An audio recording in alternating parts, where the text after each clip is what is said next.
She's our speaker today. She's going to talk to us about building the framework for delegation. Thank you. Thank you so much, Lori. Thank you everyone for coming today. This great space that we have here at AOT. I'm honored to be invited to speak with all of you. I've known Lori for now about a year through some other social networking events and groups. And this is really exciting for me to come talk to you about all of this. So what I want to do is first kind of go through the agenda so you guys know what to expect. And then we'll start doing some check-ins and get going. So I have the agenda up over here. I like to share this so you kind of see where we're going and you can kind of gauge it as we're getting through it. So we're going to take a few minutes to do an intro. I'll tell you a little bit about myself. We'll do a little check-in. I know you all just went around and shared a little bit about yourself. I'm going to ask you one or two more questions to share. And that way, that gives me some feedback so that I know that I can make this most valuable for you. I know what you're expecting, so I know I can tailor it to what you're looking for.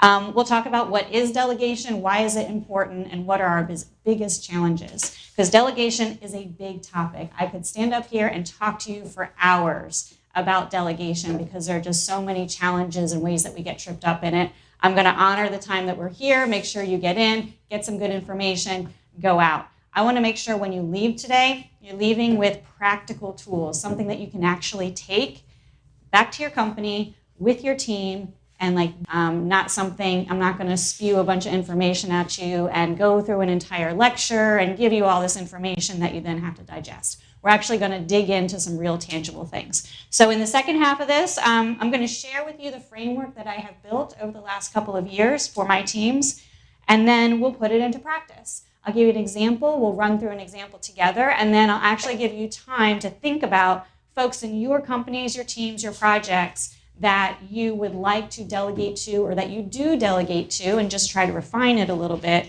and give you the opportunity to run through the framework and see how it would work in your team. And then we'll go ahead and do a quick checkout. So with that, any questions before we get started? You guys ready? All right. Yes, I am going to thank you for the reminder. I'm going to pass around just a piece of paper with name and email. This is not for me to sell you anything. It's just so afterwards I can thank you for coming. And sometimes at the end, I've done some other workshops where people will say, oh, can you send me a PDF of that? And so if I have your email, absolutely, I will share any resources that I can. If you want to know more about it, I'll be able to send those out to you. So if you don't mind, just put your name and email there. I promise I'm not going to be salesy or spammy about it, and we'll go from there. Hi, welcome. All right, so first thing I'm going to say is I've already said it twice. I've said you guys, and I'm from the Philadelphia area, so I'm going to first qualify that by saying it's the equivalent of saying y'all. So it includes everybody if I say you guys, because I think it's going to come out a couple more times. And I'm going to give you a little bit of information about me, my background. There's our agenda.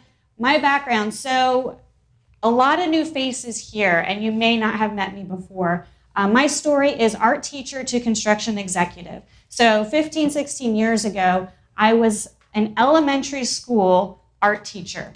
So not just an elementary school teacher, but the art teacher. And when you have to give directions to 600 children in 1 week, you learn a lot about delegation. Because you have to get these kids to do what you say, do it quickly, get them in the door, create something, get them out the door, get the next class to come in. I did that for about 4 years, and then my husband joined the Navy. We relocated to Virginia, as 80% of the population here does. So we have been in Virginia ever since. And when I came to Virginia, I tried the teaching thing. It just wasn't a great fit for me at that point in time. And I said, you know what? I need to figure out what I want to be when I grow up. So I went to a temporary placement agency and I said, I don't know what I want to do. Here's my credentials. Put me wherever you want. And they put me in a tiny little construction company as the temporary receptionist. So this is as entry level as you can get, not just the receptionist, but the temporary receptionist. I was supposed to be there for 2 weeks. It lasted 3.5 years, and I left as an assistant project manager. What I learned there is that I absolutely loved small businesses, and I loved construction. I don't know what it was about it. I did not have a construction degree. I did not have any family history in construction, but I just absolutely fell in love with it. So fast forward, I worked with a couple different construction companies. I've now been with TST, Turner Strategic Technologies, for about 10 years. I've held the positions of the admin, the project manager, the program manager, the vice president, and now I'm president of Edelin Strait Development Group, which is a sister company to TST. So going through all of that, I've been on the receiving end of a lot of delegation. I've been on the giving end of a lot of delegation. And over the past couple of years, I've actually built a framework that I call the Adminovate model about delegation, structuring your teams, and managing your teams through changes and making sure people have clarity on what it is they're actually responsible for. So that's a little bit about my history. So what I want to do now is do a quick check-in. We already kind of went around and you shared your names and your companies, so you're a step ahead of me there. But I want to ask you one more thing. Share, number one, just say your name again, just so everybody here can hear it again. And then tell us what your expectations are for this particular workshop. What do you want to walk away with? If your expectation was purely to network, that's fine. Just share it. This is just open. There's no right or wrong answers. If you're just here because you promised Kellen you would show up, that's fine too. But if you have an expectation about the topic of delegation, please share it with me so I can make sure that we address everything.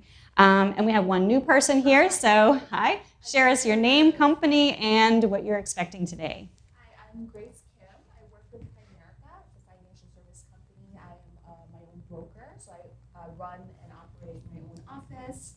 And I actually did not know what the topic was today, but I do oversee a lot of people, but in particular, I do have an office manager that I've always been thinking I need to have a better relationship with. Not like social relationship, but the working relationship. I'm not sure if I need to look for someone else, but it's just something I've been wondering about. So this is actually pretty good for me. Perfect. Thank you. Lori, did you want to share anything? I'll go again. So, Laura Walker, AOT. I need help delegating nicely. Kellen, would you agree? Sometimes it's just fun. So that's what I hope to get out of it. That's true. Yeah? I do. And Gina? Yes, I'm Gina. I did know about this, but I wasn't quite sure exactly. So I'm excited about the what is delegation. And as a new business owner, my expectations are to hope to find ways to delegate in a nice way instead of being voluntold, to do something. I do that a lot. Kellen? Kellen. I guess more the delegation, but the opposite issues most of the time.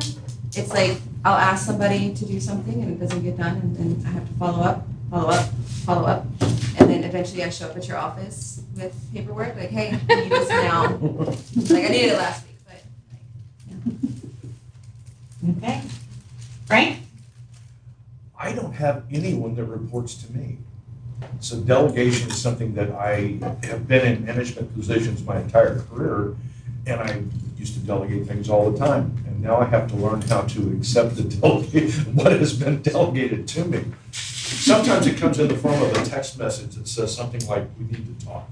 Oh, that's the worst. I need to do it nicely. Especially if you've been on the job for like 3 days and you're out in the field. Oh, geez, who have I offended now? All right, Candace? I'm Candace. I own Glow Through It, it's a candle company, and then I didn't know the topic coming in, but I'm glad that it's delegation because as I grow with a handmade company, I can no longer hand make everything myself. And so as I grow a team, I want to be able to delegate efficiently. Okay, great. Jasmine? I'm Jasmine. I also didn't really know the topic. but I originally came to Network.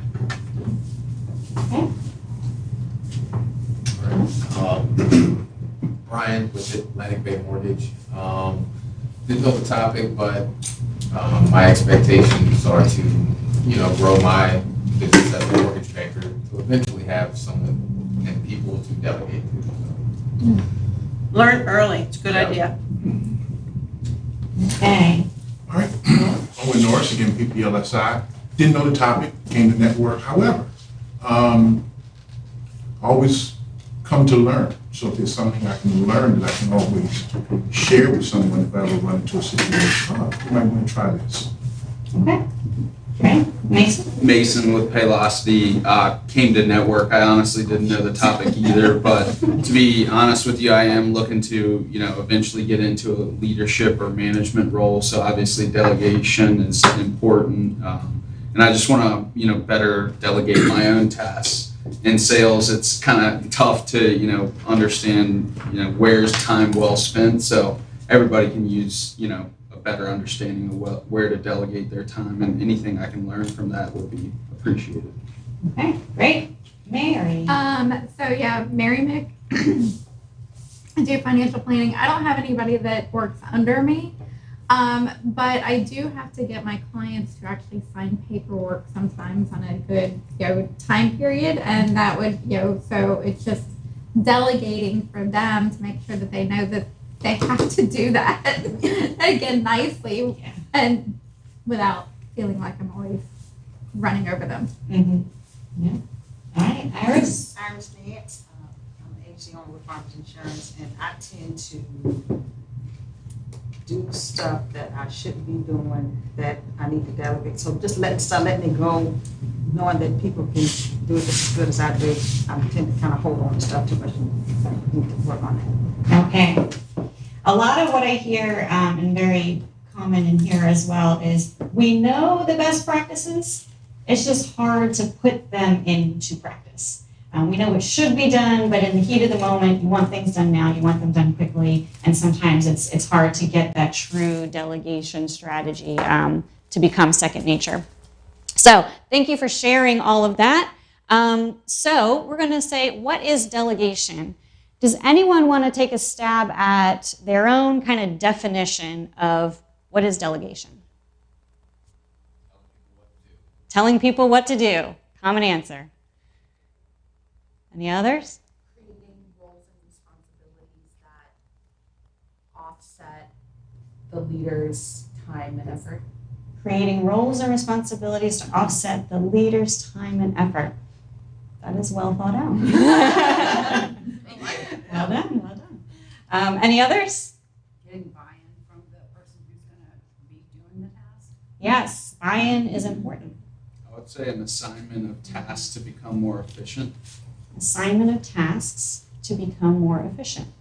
Okay. All right. Well, I'm going to share with you, piece by piece, the Merriam-Webster Dictionary definition of delegation. First thing is, it is an act.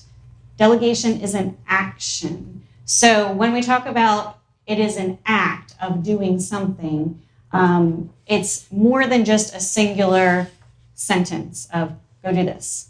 It's an act. It's much more rounded. It has a lot of aspects to it, and we'll get into that a little bit more. It is the act of empowering.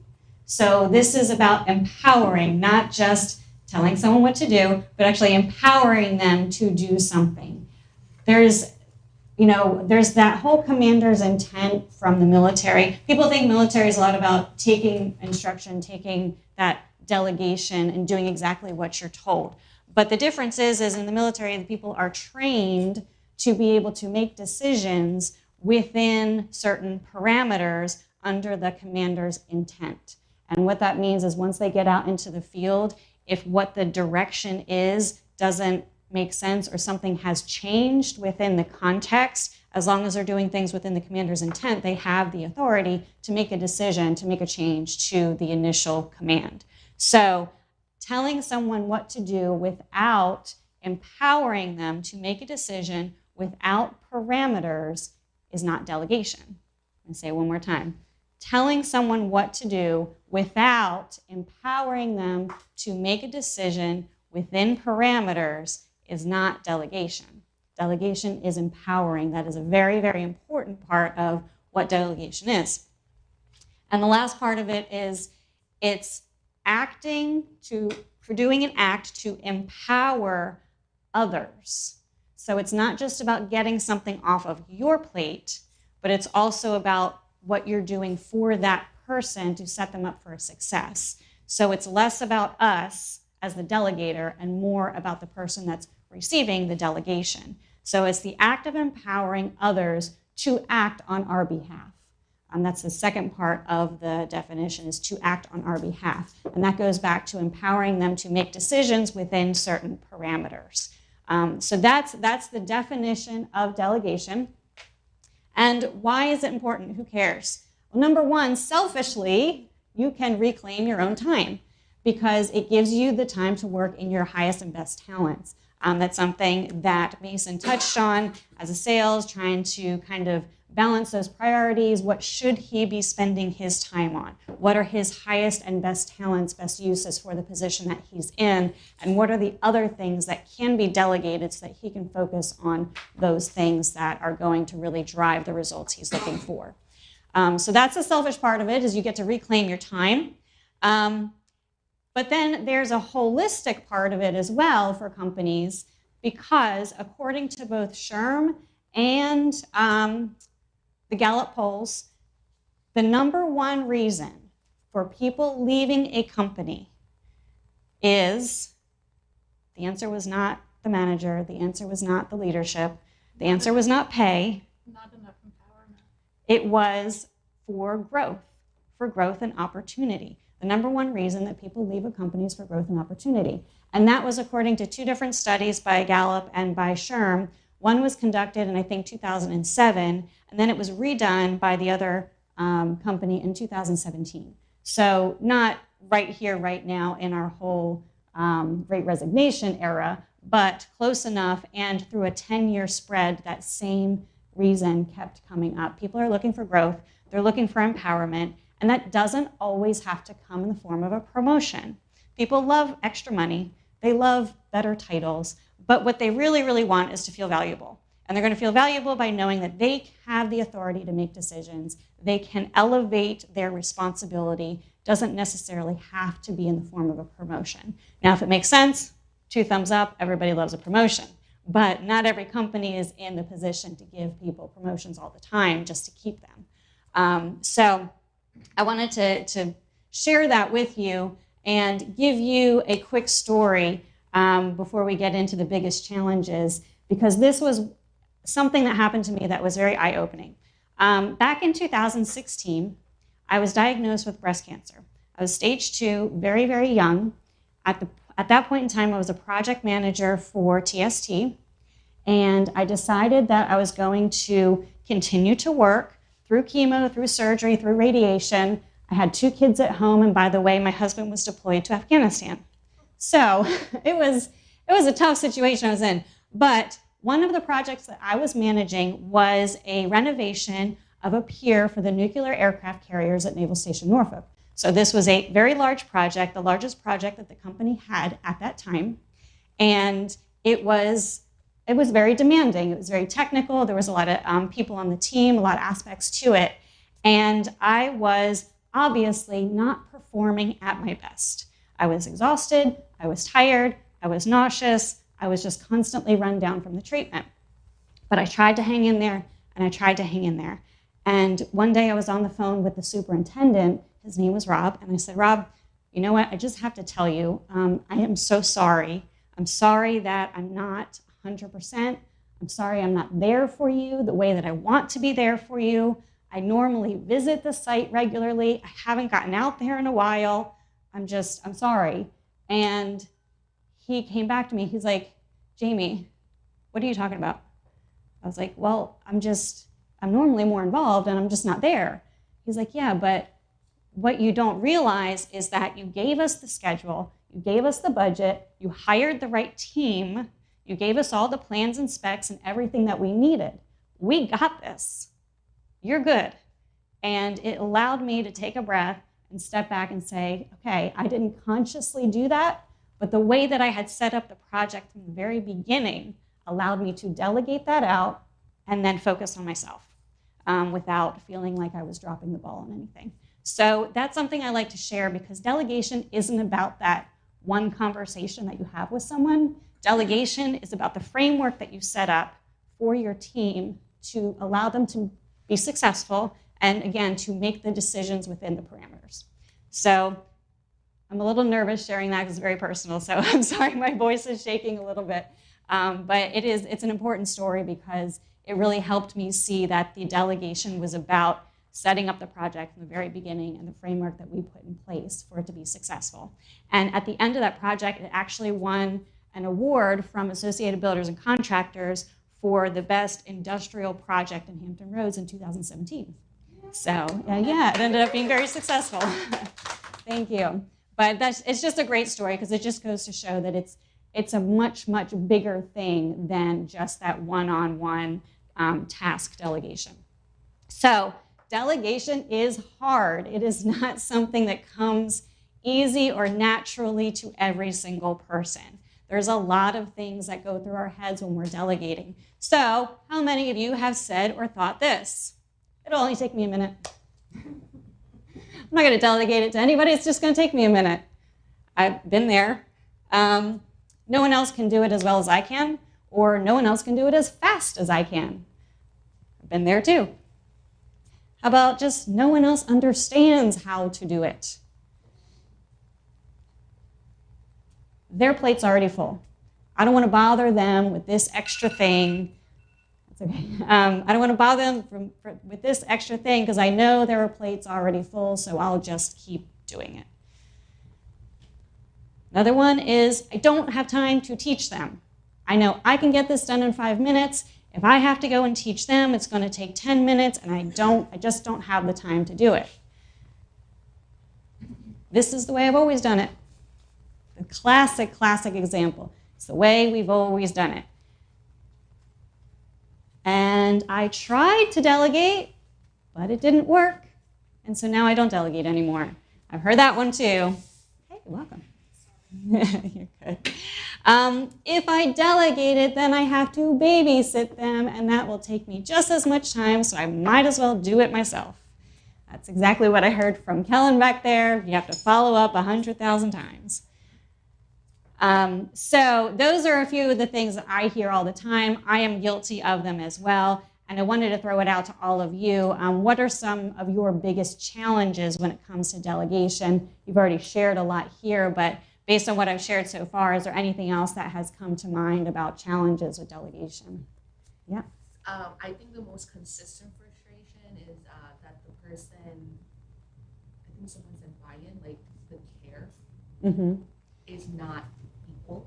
Yeah. So things are being missed because they're not seeing the importance of the bigger picture. Yep. This is important to me. How do I make it important to them? Yeah, essentially. Yeah. Yeah. That's a good one. Welcome. Sorry. That's okay. That's okay. Any other challenges, the biggest challenges that you're coming across with delegation? The plate is already full. I don't like to bother people. Like, I'll probably do it myself. I probably should ask somebody else to do it. You know, I just don't like to bother people. I just figure I could find a way to squeeze it in and do it myself. Yeah, we don't want to bother people. I do. I want to You want to bother people. I'm like, Lori, I don't mind delegating. Yeah. But a lot of people struggle with that. You know, it's. You need some of my personality, I'll give it to you. I have way too much. I think it's a matter of trusting who you're delegating to, right? Trusting that they have the intelligence to get it done, they have the capability to get it done. So you should be good delegating if the person you're delegating to is prepared. Right. If you find the right person, I think that's one of the things we've struggled with the past couple of years. We've gone through a couple of people that probably should never have been put in the positions they were in. They did not have the right skill set, did not have the right attitude, and needed to be babysat. When, if I'm going to delegate something, I want to go to the right person. I know who's going to do the job, and I'm getting out of the way. Mm-hmm. Yeah. I'm completely getting out of the way. If you need help, you know how to reach me. and we'll provide it. But that I think the past couple of years, we've seen that with a couple of folks, that they were just they didn't have the right skill set or the right attitude. Yeah, it goes back to the whole Jim Collins, get the right people on the bus, right people in the right seats. And that will play into the framework that we'll go into during the second half of this. Some of it too is sometimes we tend to over manage the process, right? You don't have to do it exactly the way I would do it as long as you get the same result or a near result. So it's okay to let go of some of that. They're gonna do it different, but it might be good. Yeah. So you have to kind of let go a little bit when you delegate. Mm-hmm. Yeah, it's setting the parameters around so that they have, again, the authority to make decisions around parameters to do what you're asking them to do.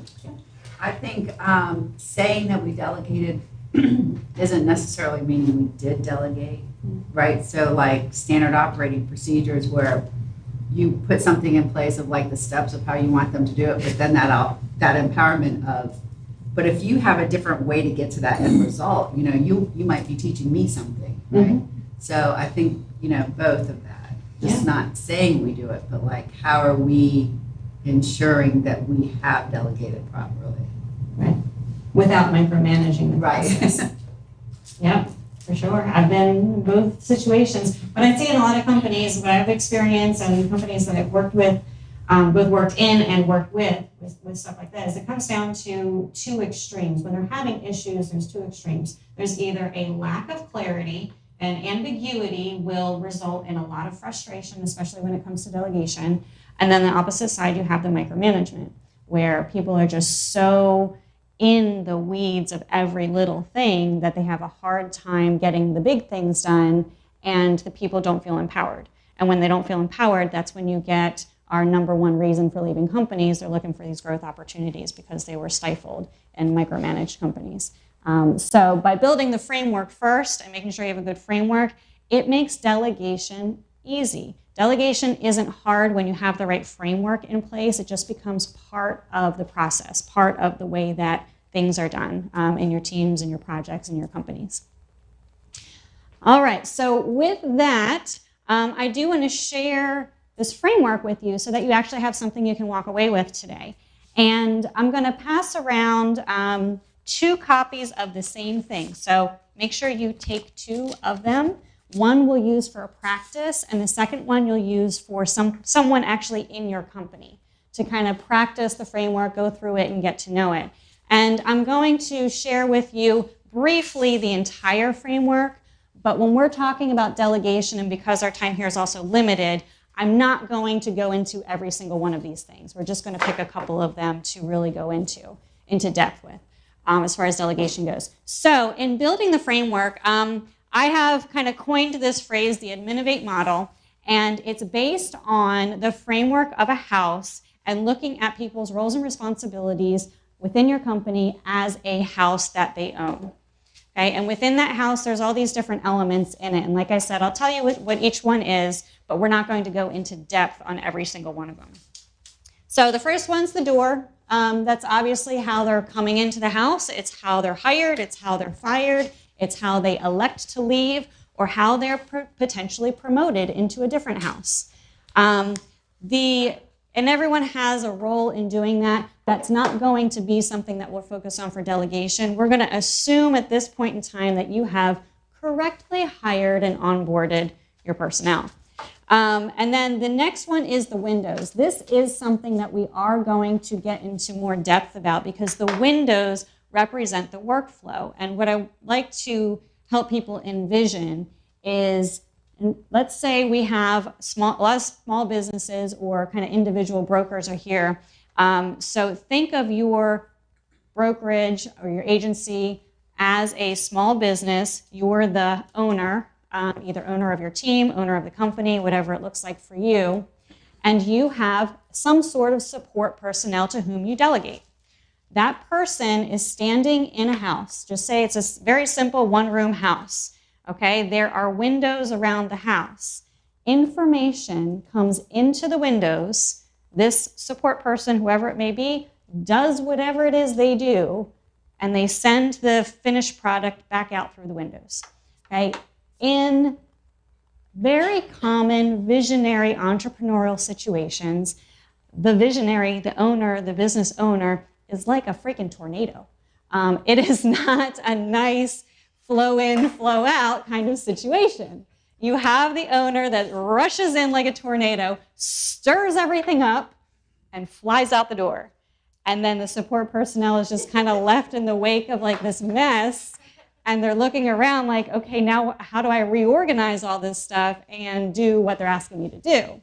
And it's great because we love our visionaries, we love our tornadoes. Don't stop being a tornado, but build some sturdy walls and some parameters for your people so that they can withstand your winds.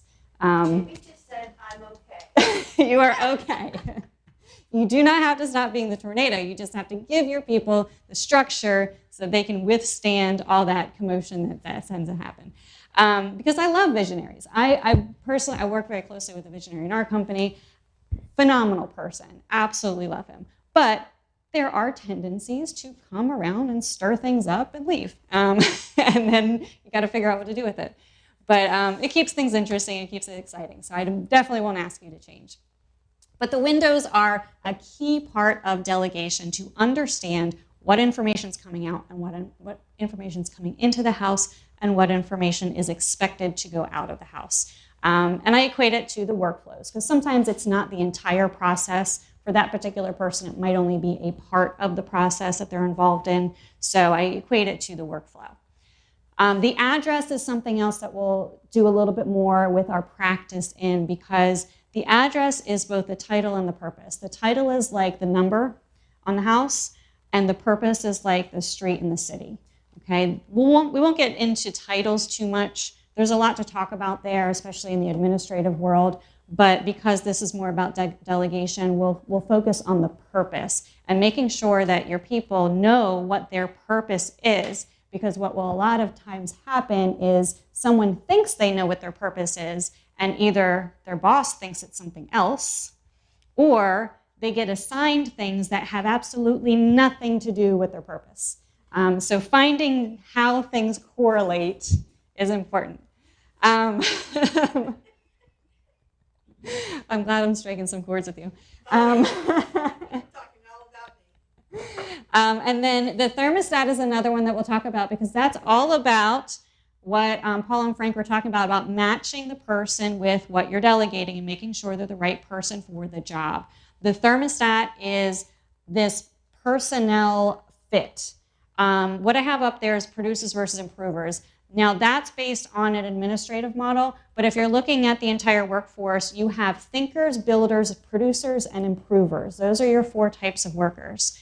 Thinkers, builders, producers, improvers. When we're talking about the people that we delegate to, we're typically talking about producers and improvers. Your producers are people that crank through tasks. They just want to do one after another after another. They're good at things that are repetitive. They're good at things that are high volume. They're good at deadlines. Improvers are the people that are constantly looking for efficiencies, tweaking things for a better way to do them, looking for, shopping for the best price for whatever for your business or your office. Those are more of your improvers, and making sure you're matching what you're delegating to the person's natural disposition is important. Deed is the ownership, so you're talking about buy-in from your people, making sure they feel like they own their position. They are not renting this house in your company. They need to feel like they own the house in your company. Okay, and this is all metaphorical, so I love a good metaphor. So I hope that you're following along with it. And when they know their purpose, they own what they're doing, they have the authority and the autonomy to work within it, then that sense of importance of what you're delegating to them comes a little bit more naturally. Keys is opportunities to grow, embracing is mentorship. I'm not going to dive into those too much just because of time constraints, and I feel like some of those other things are a little bit more relevant for the delegation. So that's kind of the overview of what the model is. And what you have in front of you is an example of the actual diagram. And so this diagram is the diagram of the house, and I highlighted those couple of things that we'll dive into. So if you're like, well, what the heck is this little guy down in the corner doing? We're not getting to him today.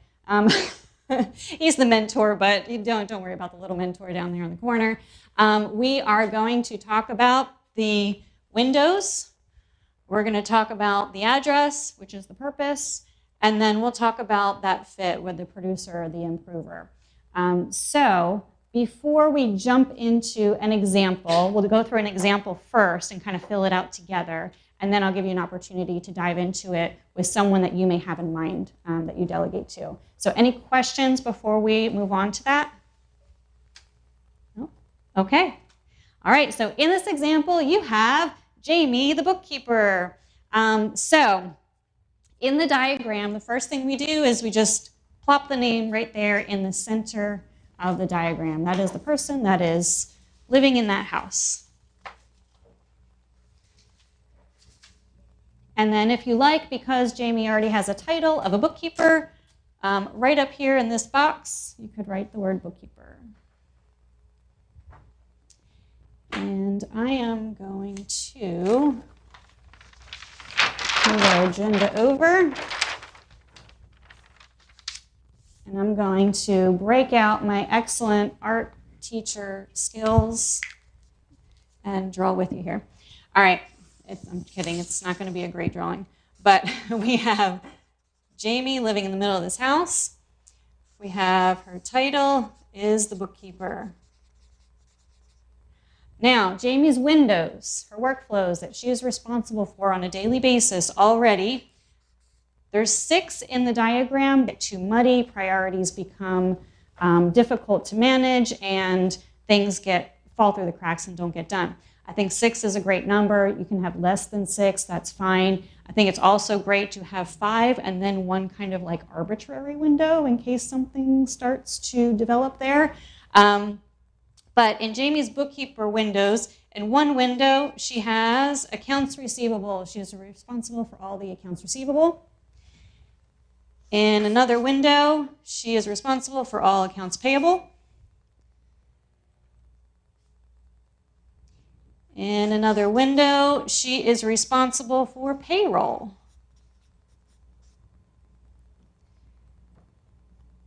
And in another window, she's responsible for making sure all the taxes get paid.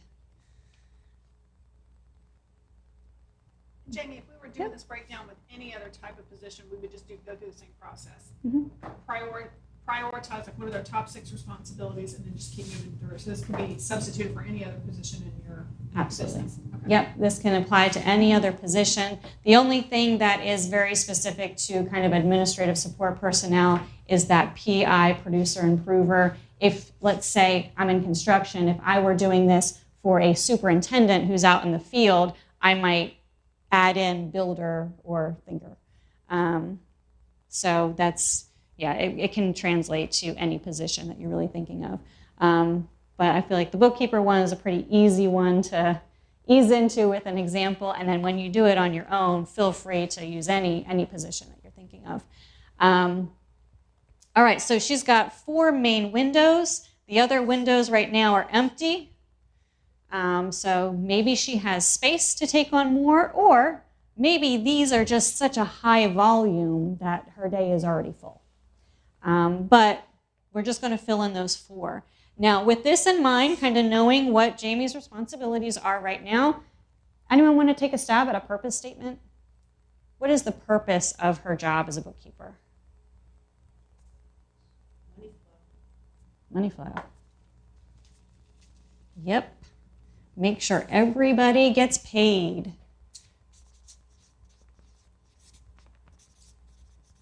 Not just gets paid, but paid on time. Like compliance, like with the taxes. Yep. Well, do you think that Jamie is she just paying the taxes, or is she doing any kind of other legal compliance type thing all at the same time? I've seen it both ways, where someone like you might be called, a company calls the CPA or the financial advisor for some of those deeper compliance questions, and the bookkeeper is just kind of cutting the checks, as is, delegated to them. But yeah, it could have compliance, depending on how that relates to it. It could be a separate window, or it could relate, because there's a lot that goes along with compliance. So she makes sure the money flows correctly. She makes sure everybody gets paid. So when Bob, the field guy, calls her and says, "Hey, Jamie, my computer doesn't work anymore. Help me fix it." Nope, not my job. Well, we don't say not my job. I hate when people say that's not my job. No, Jamie says, "You know what, Bob? That's a terrible problem to have. Let me teach you how to log an IT ticket." And I need to go about my day because I gotta pay you. And you want a paycheck, don't you? But anyway, that's kind of a sidebar. But having a purpose statement, not just knowing it, but making sure they know it as well. So when those arbitrary requests come in, or they feel like they're getting pulled in 100 different directions, they have an anchoring thing that brings them back to what their purpose is. And if that evolves over time, which it does in a lot of small businesses, especially because things are always changing, it's simply discussion with all of you, the leaders, the managers, the business owners. Hey, I used to only do payments, but now I'm starting to do these other things as well. Has my purpose shifted? And so it's good to make sure people are super, super clear on what their purpose is. That way, when you have a task to delegate to them, you can also look at that purpose and say, does it even fit within this? Should I be telling Bob to call Jamie for his IT stuff? No. Or do I need to expand Jamie's purpose so that it can encompass these other things that I want to be able to delegate to her? So that's kind of how that fits in there. And then the last thing is this PI that we have on the side, which when we're talking about a bookkeeper, we're talking about producers and improvers. If you're thinking about a bookkeeper, someone who's cutting checks, looking at AR, looking at AP, processing payroll every single week, do you think that's a producer or an improver role? I'm going to say producer, because they got to be on time. You could have a very high volume of it that they're going to crank through. They're not necessarily analyzing a lot. They are receiving the information, cutting the checks, make sure it's all done on time and in the correct order. So typically, a bookkeeper would be someone who is a producer. Now, all of you, what your job would be is to go back, not just to identify that the role needs to be a producer type role, but you need to look at Jamie. Is Jamie the type of person who can really crank through some stuff? Or is she the type of person that kind of wants to know the big picture, starts analyzing things, goes down a rabbit hole, oops, I forgot to pay this person on time because I was too busy researching a payroll product. There are those types of people that you need them, but you may not need them in that role. So making sure the person's disposition matches with what you would expect that role to really be able to do is important. And then also in what it is you're delegating to them, because if you're delegating a task that has a quick deadline, needs to be done now, you want to delegate that to your producers. If you have a task that requires more research, a little bit deeper dive into things, you want to delegate those to your improvers. Or if you have the thinkers and the builders on your team as well, they can also come into play. If we're talking about technical things, your builders might be the person that you're delegating to. If you're talking about strategic things, your thinkers, your creative people are the ones that you want to delegate to. So think about those in mind. Those are just a couple of the aspects of the model that I wanted to bring to this group.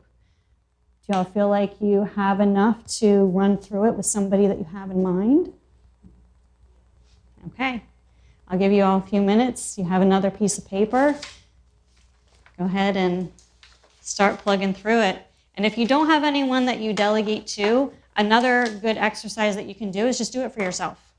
You can put yourself through the model as well, and sometimes it helps you get a little clarity on things the way that you would want to be delegated to, or things that you should be asking for more responsibility on.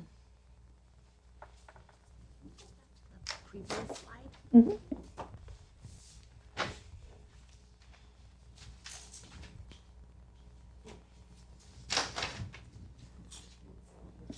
Jamie, what's the 3 dots under their name? The 3 dots under the name is part of the hiring kind of exercise that I would go through for the front door, where I would ask someone, think of someone that is an absolute joy to work with. You love working with them. They do such a great job. Think of the 3, qualities that they have that you appreciate the most. And those are kind of, or if you were doing it with someone that's existing, that's more of an issue than an example, then you would think, okay, what are the 3 personality traits of this person that make me hire them?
Good thing you showed up here, Shirley.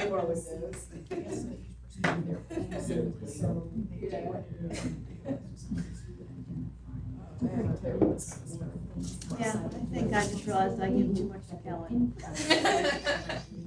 No, you probably don't give enough to Kellen. She's capable. I'll pick them up later.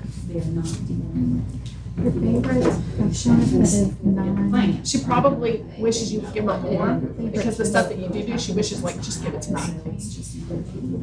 Right? Depends on who she gives it to. Because sometimes she'll give it to somebody else, and then the It comes back parents will to go you. by and it's like, here's the Your calendar. favorite. So maybe not directly. I'm the opposite. I hold it and my team will come to me Their going, responsibility. give it over. You haven't got it done yet, give it to me. But they somehow. Stop holding. I'm good at I'm better at it, but See, I'm not that good, because I feel like, and I probably just could do it myself. Like, I tried giving the intern stuff, and then if it wasn't right, I was like, okay, I'll just do it. Yeah, just wasted all the time that he had. But if you teach him how to do it, then it's not wasted in the future. Yeah. But he's an intern, right? He's an intern. So it was. There's nothing that I. Oh, okay. Yeah, I didn't go through, but that's what she was asking. Yeah, I was like, a dozen things. People are Okay, about the keys. No. So he does. Yeah, if you guys need to use the bathroom or get more snacks or anything, use this opportunity. We'll reconvene in like 5 minutes. Saturday and Sunday. And nothing for here as well. You know, I'm actually not part of this. This is a very good question. The other But you have to go. two that you mentioned. Or, Because this is helping me, because I don't think I'm doing enough of so I'll go with the kind of. At the same time, it's so hard for me to decide which one my person is, which is kind of points to Keisha. We don't have a problem. It's just that I feel like we're you know? So like, I think it has to do with the piece. Actually, like, work my seeing if she necessarily. Yeah. Well, it's definitely, it's not a black and one or the other. It's definitely a continuum. So people can have a little bit of both, but they'll always like lean to one side or the other. And the one thing Pay attention to the A lot better. Okay. when they were in the food, they were pretty good. Yeah. And if it's somebody that starts like poking around and like asking questions, I'm more of an input. No, If someone that just wants to put it through, well done, That's not always something like that. are they like a learner or are they? If you put it that way, it's not the vertical, not the but the producing side is not crazy. It's not as strong as you want it to be. So if this is the middle of the continuum, you're like, Very slightly. Probably delegate that, right? So, this is like, well, Good. yeah, because I think I need more staff, and this is poorly independent. It's like, I work for myself. Yeah, with the professional industry, so it's incumbent upon me to operate extremely well. No one else is information, I have to manage the manager. Yeah. So, this is good. This is definitely helping. Good. Have this discussion with them. I definitely encourage you to have a license, not in the form of like. Right, of course. But, you know, task them, hey, these are these types of workers, like, go to find, where do you see yourself? Right. So true. And the windows, a lot of times, that's something that we really need to do with because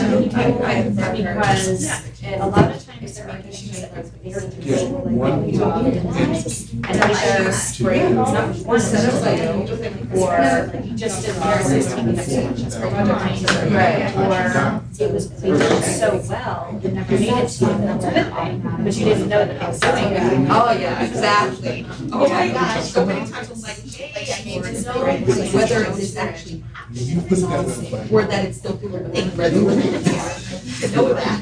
Yeah, so if you do the kind of window exercise with them, they look a little different than you just do it by yourself for them. Yeah. And it's good to have their.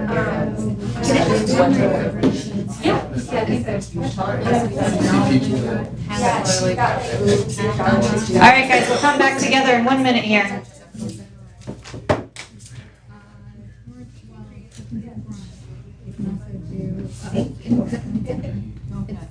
Amber, do you know how to do it? It's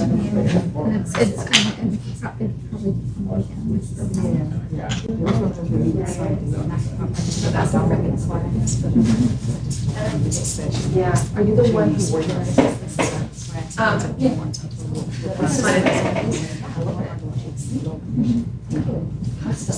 One of my clients, yeah, she does clothes. How cool is that? Yeah, I bought her like several fabrics that I got from her. She's like, you know, with little blackbirds. There's a vendor there who just sells everything. All right, let's bring it back in. And those that were possibly on the YouTube channel, hopefully you've taken a screenshot of the diagram if you needed to do the exercise. Anyone who is here and has given me your email address, I'll also email you a PDF copy of this if it's something that you want to take back and reference again. So, a couple things that came up while some of you were doing this, and I'll explain it a little bit more. It's not something that I dove into because I was trying to keep this a little bit more pointed. But you're asking about the keys that go around the outside. And what those are those are keys to kind of unlock opportunities outside of the house itself. And for someone like a bookkeeper who is in the office that may not have the opportunity to see the field operations or the sales process, or interact with particular vendors or subcontractors, we identify all the things that are outside of their house, and then we look for opportunities, not to necessarily cross-train or anything like that, but for them to understand the bigger picture of the mission of the company, and that in turn can help them feel more ownership of their own house. And one of the examples that I give in the book is about a bakery. Let's say you own a bakery, and you have a single administrator who kind of works in the back and does all the paperwork and the bookkeeping and the other things, the support functions for the bakery. Now, they are not the one baking the cakes, they are not the one selling to the customers, but they're definitely supporting the business. And they're there, they see the bakery every single day, so it's not like you have to bring them to the bakery to show them what's being done. They see it. But what they can do is spend a couple hours helping to prep something. They can be out with the customers taking surveys for a couple hours, just having that one-on-one interaction outside of their day-to-day duties. They could even, let's say, you're baking these great organic things and you work with a particular local farmer market, they can take a trip to the farmer market and actually get to know what their operations are like and how it's so important for that particular bakery because it's part of the quality of what they're selling. So it's just identifying those opportunities outside of that person's house that helps them kind of bring the bigger picture back into what they're doing and helps them understand how what they're doing impacts the mission of the company. So I didn't ask you to fill those in, but since a couple of you had asked about it, I figured I would share that a little bit. So coming back together after you've had an opportunity to either analyze somebody else in your company, someone else that you work with, or yourself, were there any kind of epiphanies or things that you didn't realize were there that you kind of discovered as you went through the exercise? I'm going to make Frank do more. You're going to make Frank do more. He doesn't have windows. I'm going to delegate Frank. All right. I'm gonna learn to receive that delegation with grace and smile. But you're going to give him all the parameters so he knows what's expected. I am. Nicely, even. Anyone else? Grace, did you want to share? Yeah, I think the 4 characteristics, I think in my case, understanding the person and what kind of general persona they have, and kind of playing to that strength more, aka empowerment, is very important. And I don't think I've been doing that enough. So that was extremely enlightening. Good. Thank you for sharing.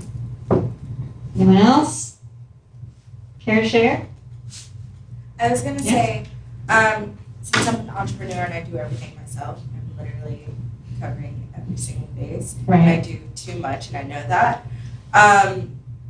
And knowing like what I excel at and being an entrepreneur, and I know it's sales, and I know it's like bringing the vision to life more so, that my weaknesses are where I should look to hire and delegate first. Absolutely. Absolutely. You're spot on, spot on, because you need to know what you're best at, and that's what's going to propel your business, 100%. That's great. If I can piggyback off of that, like I do kind of get into the weeds of the tasks. You know, like I love the idea of like check marking off things, but that's not really what my mission is as a business owner, right? Like, so those tasks that are just tasks, those do need to be delegated out to others. And I like how you broke it down to what is your purpose in all of this, because I make candles, so I'm like, it's so satisfying. Like, you don't need to spend the whole day making candles at this point. Like, you need to. Somebody needs to make Somebody candles, needs to make them, but not me. yes, if you have a process that's like just for your candles, that's something you can teach to somebody else. And that's the hard part about delegation, because we want it to be something that's quick, like, hey, go do this, go do that for you. But when you gotta bake it into the entire framework of the organization, it takes more time, it takes more thought, it takes more effort. But once it's in there and the framework's kind of set, then the delegation becomes much easier, because it's much more clear who to delegate it to. And if they understand their role completely, they accept it easier, and they'll be able to buy into it a lot better as well. I'll say too, if you've ever, everybody has a book they've read that has inspired them. Probably a book that stood out for me was The 4 Disciplines of Execution. And it really kind of helped me remember to create mission is how you accomplish a vision. So you got to have the vision. But when I created my vision with my team, and we created that vision, it's now our new filter. Everything runs through the vision before we say we're going to do it. And one of the reasons you want to do that is because as an entrepreneur, as a business owner, you will have to, it's probably my epiphany from that book, you will have to say no to really, really good ideas, so that you can say yes to a few great ones. And you have to have a filter. Like, people bring me ideas all the time. I'm like, oh, that's a good idea, and I write it down. And then they'll bring me another one. That's a really good idea. And then sometimes my team will come back and be like, I told you about that and you never did anything with it. And then so we'll sit as a team and be like, here's why. Let's filter all these really good ideas and come to some great ones, because we can't do all of this. We'll be spread too thin. We'll get nothing done. Mm-hmm. So let's decide, out of all these good ideas, we're still going to keep them logged. We still have it. I keep them in a little separate notebook. But we're constantly filtering everything through that main purpose. And the reality is, as a business owner, we have to make money. If this idea does not produce a return on investment pretty quickly, that is one of my filters. How much is that going to cost me, and what's it going to generate? Well, maybe we can do that in the future. But right now, that's not going to generate enough income so you've got whatever your filter is. You got to have a filter that you run it all through to squeeze it down so that you can get a few really important things accomplished. Yeah, that's a great point from a high level, the business owner perspective. And then how do you translate that to your team? It's exactly the same way, because they're going to have their own filter. You have your filter as the business owner. The business has its mission and its filter and its purpose, but each individual should have one as well, as it goes throughout the organization, so that they know how to prioritize what it is that they're doing too. So I love that correlation. All right, any others? No? Okay. Well, at this point, we're going to take just a couple minutes to wrap up. And so what I would like to know from all of you is, did this meet your expectation? I'll remind you of what you said your expectation was from the very beginning. And then what was most beneficial? And that could be one and the same thing. That's fine.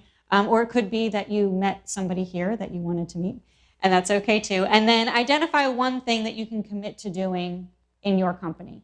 And again, doesn't have to be this particular model. It can be one small part of it. It can be something about the definition of delegation. It can be that you're going to contact somebody else here about something completely unrelated. That's okay. I understand everyone's here for different reasons. So as you're thinking about these 3 things, and if you want to write them down, you can, As we started in the beginning, Grace, you said that you wanted to kind of get a better handle on your office manager relationship. Kellen had said follow-ups when you delegate. And Frank said receiving the delegation. Candace, you wanted to just learn how to grow your team and grow your company. Jasmine was here for networking. And Brian, again, kind of growing his team, growing his part of the company. Owen, here to network and to learn. And Mason, again, networking and then gaining some insight into some leadership, potentially in your future. Mary had shared client delegation, how to keep them accountable, which I don't know that we touched on too much here because it's hard to manage those outside resources, but I hope that there's at least a little nugget that you can take back. And then Gina said for the ways to delegate nicely. And Iris said how to let it go, how to let some things go. And Paul, I know you joined us a little bit later, but you can share with us if we met your expectation for today, something that was most beneficial, if it was different than your expectation, and one thing to commit to doing. So take a moment to think about it, write it down if you need to, and we'll share in a minute. Everybody make sure you write down on your little card what your favorite restaurant is around town. That's what that is. Yeah, give me a card. So it has to be small business owned? It has to be non-chain. non-chain. Non-chain. Oh, well, I have a new one. Share this list. She didn't love it. I might. Okay. It's a new little restaurant I read. I'm going to be I love it. And I'm somebody who freaking love that. It's a breakfast lunch. All right. I know. Write it down. I've lived here my entire life. People, Huntley's and it's like at Damneck and Norwell, it's like Damneck, maybe a general. my husband's from Pennsylvania. We started dating us just so you know. I've never gone. So if you want to go back, do your thing. Come to Pennsylvania. Oh, that's saying you guys. I'm not gonna. Just saying you guys instead of y'all. This is y'all for a long time. She loved the food, by the way. Okay. She was hot. All right, let's do a quick little wrap up, and then if anyone wants to stay for some networking afterwards, you're welcome to do that, or if you gotta get out of here, that's fine too. So before you go, Mary, just tell me yes or no, do we meet expectations? Yes. Okay. Thank you. Planning on meeting up with Mason again later to have lunch and see how we can work together. Awesome. Nice meeting you. Thank you. All right, so Grace, go ahead and share with us. This has exceeded my expectations. Thank you. I am in a role that this is very key to my ongoing success. And one thing I can do is have a discussion using this framework Okay, with future candidates and current. that's awesome. Thank you. All right. This absolutely met my expectations. Great job. You made me think in all kinds of directions. It was very beneficial because I started writing, I started doing Flora and Kellen. And I was like, okay, that's too much. And then I did Kellen. And then I realized I could pull Frank into that. So, You need more sheets of paper. yeah. All right. And Jean? I really enjoyed the purpose statement. I think that really frames what everybody's kind of job is, more so than like just job title or task. And then I was wondering if kind of teaching the idea to the employees and then having them fill it out themselves first and then see what they think their primary jobs are, you know, and how they impact the company. And then that could be a good, discussion, like especially with the receptionist, that may be a little bit of an issue down there. Yeah. Not her, she's not the issue. Right. Yeah. Absolutely. Yeah, Kellen. Yeah, it definitely met my expectations. It was beneficial in a way. I guess two of the excuses for delegation, kind of I merged them. Like, I guess I might be kind of control freak a little bit. I want it done the right way, but I also have to be willing to teach them. So if I teach them the right way and write it out for them or have them write it down, that was one problem with the interns. Like, he just didn't write things down, so I tell him everything, then he'd come back with it all jumbled, and I'm like, rewind. But I guess being willing to teach them to do it the right way. That's great. Great. Something tells me I've got some conversations in my future. And receive those delegates. Isn't that what you said you were going to receive? But to open it up a little bit more than that is, my role is not just sales, it's most of what I do, but as I was thinking through this, I'm sort of an ambassador for the company as an administrator. And sometimes it's really easy to lose that part of it and just hold on to, I gotta get the sale, I want another one. And bringing those together is really important and significant. Yeah, I think that's great. I think on the other side, when you're approached by a salesperson, if they are coming to you, hey, I'm the salesperson, it's a totally different dynamic than I'm an ambassador for the company. Yeah, So I like that. A very different mindset. Yeah, that's cool. And it's one that I've been using for years. It just sitting down and staring at this, looking at this, and started thinking through it. Going, well, those two they came together years ago, but never really nailed that one. Never really actually named it. And so now I've got a possibility of a name for that. We'll see. Cool. I like it. All right. Candace. Yes, this met my expectations. It gave me a lot to think about as I move forward and grow. And I think like my biggest takeaway, other than learning, like obviously I'm doing too much, but I feel that every day, is when I get into those roles, like, because the only time I've ever delegated is like big orders and I like have family involved. I'm like telling my mom what to do, and it's like that's how all small businesses start, right? You ask for help first. So, like do things. It's like allowing like the parameters to which she'll feel comfortable. Like okay, she knows I like it done this way, and then take that initiative so I'm not micromanaging her. Yeah. Great. All right, Jasmine. Yeah, so this did exceed my expectations. I kind of looked at it in a different light, because the only person I kind of delegate is my daughter. She's 5, and so I kind of like, after hearing everything, I'm like, I do tell her what to do a lot, but I don't think I empower her. Like, I don't explain why it's important to clean your room, why you need to brush your teeth in the morning. Like, to me and to all of us, it's common sense because we're adults. But to a 5-year-old, she doesn't really understand. So it resonated with me, like I need to, further explain and empower, make her feel good about doing things that will in turn help me out if she can clean up her room. I've got 3 kids, and there are so many parallels between the things that we do in our companies and the things that we do with our kids.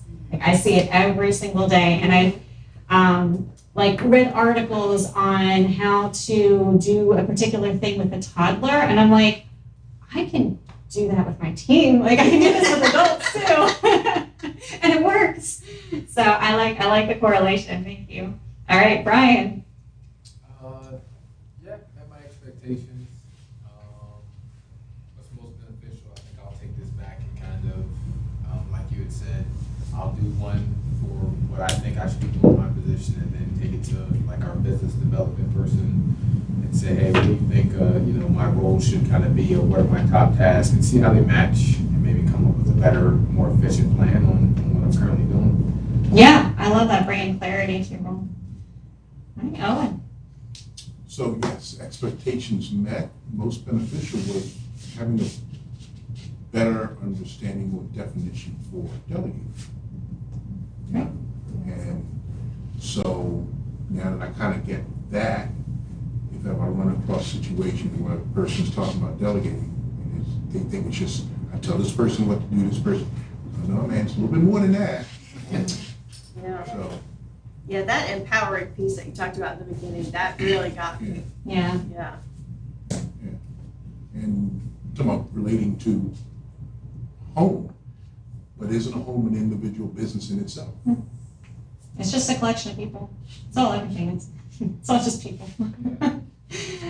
All right, Mason. Yeah, I thought it was great.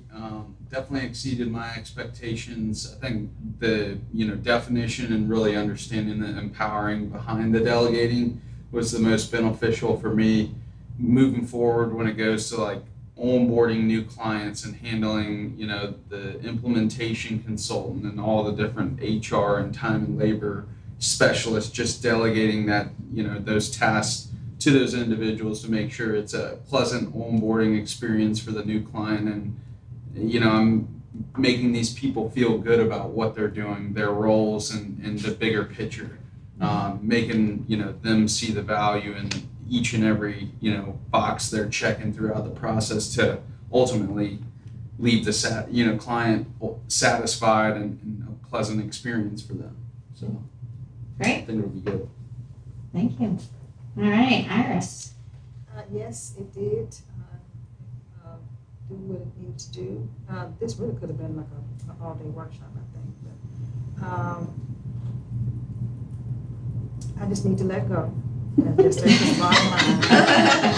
I guess once I empower them to take on the task, I think I'll probably feel a lot better about letting go. And one of the things I do realize is that I'm supposed to be working on the agency and not in it. So I'm doing too many on it. Mm-hmm. And so by hiring them, I'll be able to let go and be able to concentrate on the stuff that makes the dollars. Yeah, that's right. Working on the business, in the business. And there's some people that are perfectly comfortable and able to delegate something and then just wait until it's done. For people that like to get into the weeds and check the boxes and do all those things, it's still okay to have those touch points and those check-ins along the way, as long as you're not constantly over the shoulder.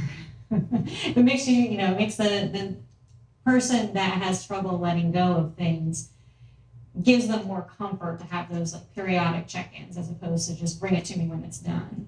It's all individual style. So you find one that works for you. All right, Paul? So I really just wanted to meet you in person instead of always meeting you through Zoom. So yes, my goals were met. I mean, I've been in, well, anyway. So I took mine and I did like 5 people on my team. So I kind of broke it out, and I think very similar to, I'm sorry I didn't get your name, but very similar to how she thought is I think the purpose statement was really important. What I found was that all my purpose statements start with the same 2 words, and then everybody's action toward that purpose statement, how that gets accomplished is a little different. So it did a little bit of unifying and clarifying for me. But like her, I also want to kind of go back to my team and say, tell me what you think your top 5 or 6 duties are. Let's see if they match up with what I think your top 5 or 6 duties are, and let's see where the overlap is and if there are any holes. And then they may be doing things, they may consider some of their duties things I don't even have on my radar. So I think it'll be a really good one-on-one with each one of my team members. And then maybe even in like a group meeting, kind of talk about, the purpose statements and how, in our case, I think all the purpose statements have one single mission or one single vision. Mission is how you get there, but I feel like the purpose statements all kind of have one signifying unity piece, and I just want to see how everybody thinks we get there. Like you get there, we all get to the same way, but we all get there to bring it full circle, I guess, is sort of. Yeah. But I thought it was really good, really good. Great. Well, thank you, everyone. That wraps up everything. If you did not put your name or email on the sign-in, it's right here. I'll email out a PDF copy of this if you want to take it back and use it again in your companies. I have a couple other resources I can share with you as well in the email. And then you'll have my contact information. It's also on my business card there. Please feel free to reach out. I love to connect with people, and if you have any questions or looking for additional resources, I'd love to provide that. So thank you all so much for participating. You were a great group. There was a lot of interaction. I had a good time, and thank you so much for inviting me. You did. Thank you.